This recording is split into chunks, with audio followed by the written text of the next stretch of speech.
What's going on, y'all? We back, and we're going to be reading Deuteronomy Chapter 20. Deuteronomy is a book written by Moses, basically going over everything that had happened to the Israelite people, the 40 years that they had been in the wilderness after coming out of Egypt, and this is right before they're about to go in to the Promised Land. Chapter 20. When you go to war against your enemies and see horses and chariots and an army greater than yours, do not be afraid of them, because the Lord your God, who brought you out of Egypt, will be with you. When you are about to go into battle, the priest shall come forward and address the army.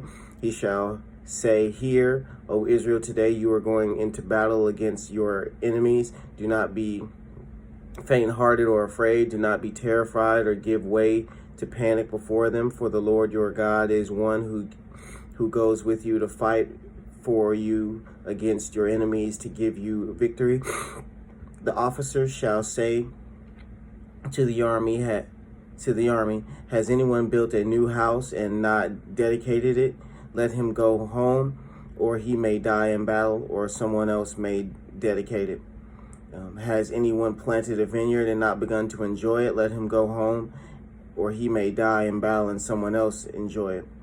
Has anyone become pledged to a woman and not married her? Let him go home, or he may die in battle and someone else may marry her." Then the officer shall add, "Is any man afraid or faint-hearted? Let him go home, so that his brothers will not become disheartened too."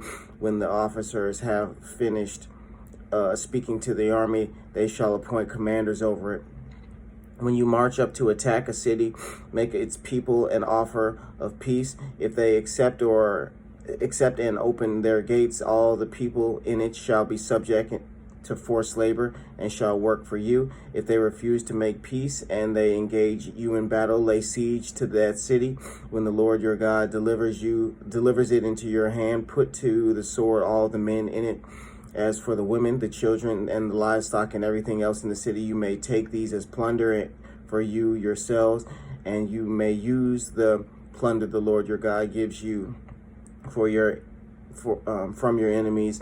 This is how you are to treat all the cities that are at a distance from you and do not belong to the nations nearby. However, in the cities of the nations of the nations the Lord your God is giving you as an inheritance, do not leave alive anything that breathes. Completely destroy them: the Hittites, the Amorites, the Canaanites, the Perizzites, the Hivites, and the Jebusites. And the Lord your God has commanded you. Otherwise, they will teach you to follow all detestable things they do in worshiping their gods, and you will sin against the Lord your God.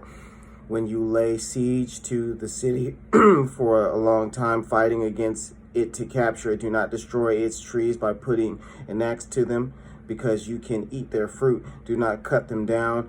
Are the trees of the field people that you should besiege them? However, you may cut down trees that you know are not fruit trees and use them to build siege works until the city at war with you falls.